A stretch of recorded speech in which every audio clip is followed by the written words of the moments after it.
शिवाय बोलो नमः शिवाय, नमः शिवाय बोलो नमः शिवाय, हर हर भोले नमः शिवाय, हर हर भोले नमः शिवाय, नमः शिवाय ओम नमः शिवाय, नमः शिवाय ओम नमः शिवाय, नमः शिवाय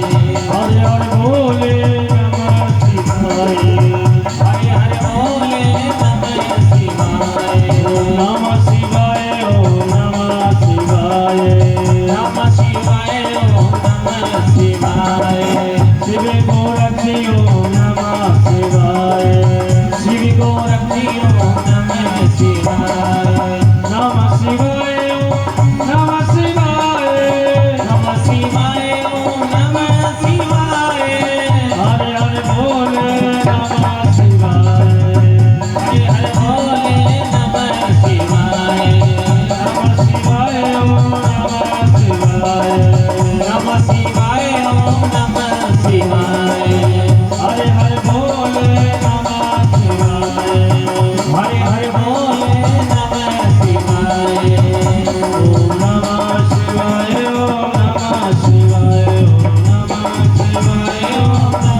शिवाय, ओम नमः शिवाय, ओम नमः शिवाय, ओम नमः शिवाय ओम नमः शिवाय, ओम नमः शिवाय, ओम नमः शिवाय, ओम नमः शिवाय ओम नमः शिवाय, ओम नमः शिवाय, ओम नमः शिवाय, ओम नमः शिवाय ओम नमः शिवाय, हर हर भोले नमः शिवाय, हर हर भोले नमः शिवाय। भोले शंकर भगवान की जय, सद्गुरुदेव भगवान की जय। श्रद्धा वयो महीग्रे दक्ष किमे कार्षितम् अन्ये च कृतवयं की तत्र किम भार्गवयम् पराजिता शिवगणा ब्रह्मोमर्त्यबलेन मयम् किं कर्यो पुत्रयं वस्त्रवन्दमात्मनं वस्त्रवन्दमात्मनं श्रुत्वा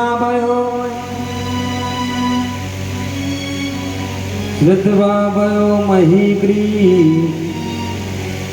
सर्वेशिना सुदामहे।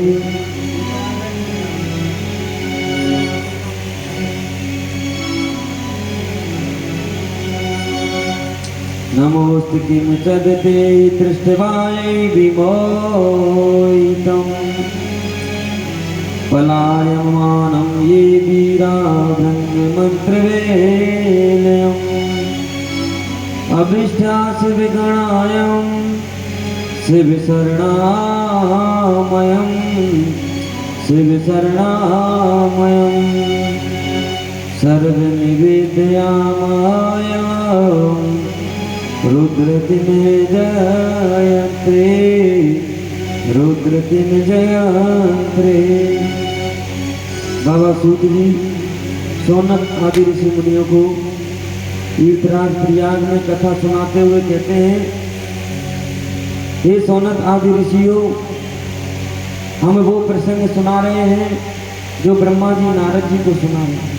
सज्जनों, ये शिवमयी कथा, शिव महापुराण कथा 6 घाटों पर हो रही है, जिनमें पहला घाट तीर्थराज प्रयाग में है, त्रिवेणी के घाट बाबा सूत जी कथा सुना रहे हैं। दूसरा घाट ब्रह्मलोक में है और ब्रह्मा जी नारद जी को कथा सुना रहे हैं। तीसरा घाट सप्त ऋषियों की सभा में सनकादिक ऋषि सुना रहे हैं। चौथा घाट लक्ष्मी को नारायण हरि सुना रहे हैं और 5वां घाट नंदीश्वर कार्तिकेय जी को कथा सुना रहे हैं। और हम वही कथा सुना रहे हैं जो बाबा सूत जी कहते हैं, वही आपके शहर नौका में सुना। सज्जनों, जब हमारे पाप का नाश होता है, धर्म का उदय होता है, तब ये भगवान की कथा श्रवण करने को मिलती, भगवान के चरित्रों को देखने का लाभ मिलता है, सुनने का लाभ मिलता है और इनके गुणगान करने का नामों का गुणगान करने का लाभ मिलता है। बाबा सूत जी कहते हैं, हे सोनक आदि ऋषि मुनियों, तुम इस कथा को ध्यान से श्रवण करो, हृदय से पान करते हुए सुनो। और कहते हैं, कल हमने इस कथा में कहाँ विश्राम दिया कि रुद्र भैरव प्रकट हुए, जिनको वीरभद्र भी कहा गया, और उन्होंने दक्ष राजा का सर का छेदन किया, यज्ञ को विध्वंस किया। यज्ञ विध्वंस हुआ सज्जनों, उसके बाद सभी देवताओं में बड़ी चिंता हुई, पीड़ा हुई कि भगवान शंकर सब पे कृपा करते हैं, दया करते हैं, अगर ये यज्ञ सफल नहीं होगा, यज्ञ परिपूर्ण नहीं होगा, तो सज्जनों इस संसार में कौन भगवान को मानेगा, कौन धर्म को मानेगा और कौन यज्ञ करवाएगा। इसलिए भगवान शिव की सभी देवताओं ने प्रार्थना करना चालू की और भगवान शंकर को रिझाने के लिए सभी देवता,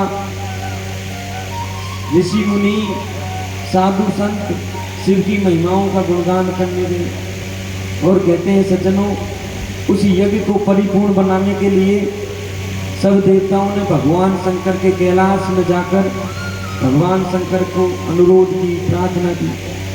इधर कथा आती है कि जिन वीरभद्र ने दक्ष राजा का सर का छेदन किया, उन वीरभद्र को भगवान शिव ने द्वारपाल बना दिया। कहा, हे वीरभद्र, तुमने मेरा कार्य सफल किया है, इसलिए मेरे शिवालय में प्रवेश करने से पहले तुम्हारी पूजा हुई। और हमने आगे कथा बताई थी कि जो ब्रह्मा जी के सर का छेदन किया वो काल भैरव था, और काल भैरव को पृथ्वी का भ्रमण करने के लिए भेज दिया सके। वही काल भैरव पृथ्वी का भ्रमण करते रहते हैं, घूमते रहते हैं, और अंत में भ्रमण कर कर काशी में आते हैं तो माँ भवानी जो सती थी, अब ये सती की कथा है, सती खंड है, सती का प्रसंग है। कहते हैं काल भैरव वहां आए और काल भैरव आकर उन सती को देखकर सज्जनों मोहित हो गए, और उन काल भैरव ने ही सती की और माँ भवानी की ओर गलत भाव से प्रकट किया, गलत दृष्टि से देखा।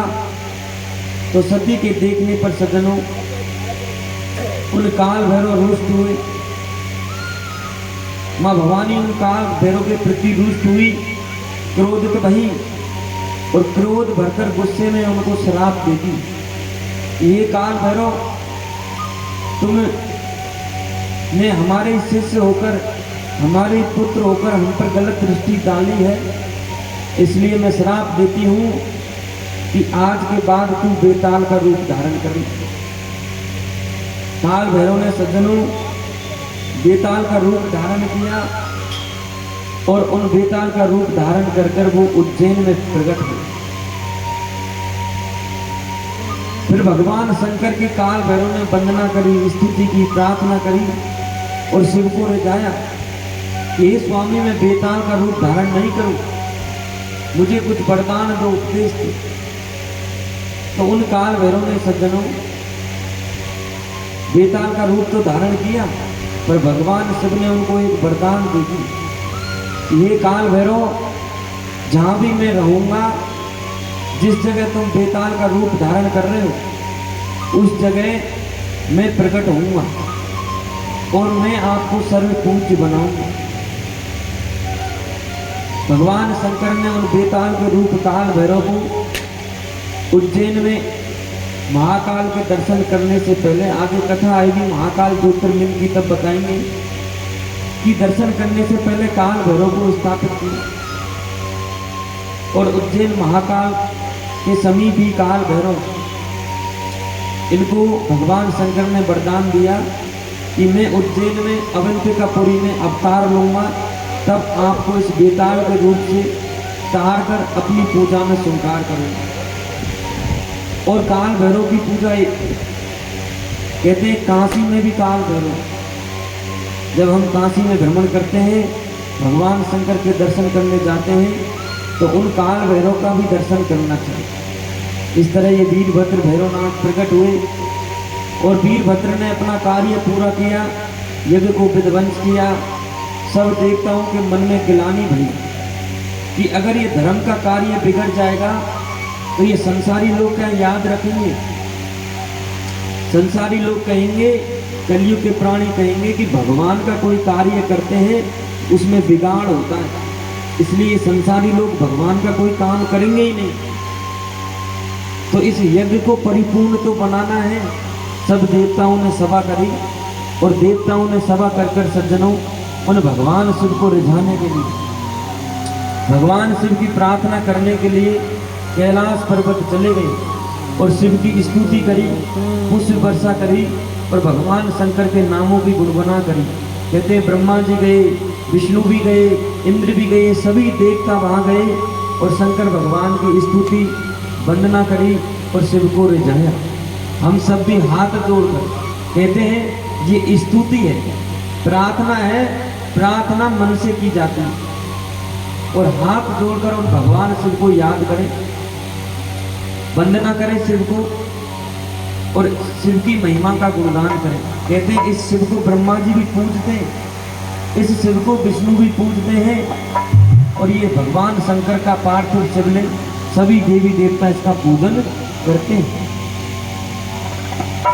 ब्रह्म मुरारी सुरासुत लिंगम निर्मल भासित शोभित लिंगम, इस शोभित लिंगम ब्रह्म मुरारी सुरासुत लिंगम, ब्रह्म मुरारी सुरासुत लिंगम निर्मल भासित शोभित लिंगम।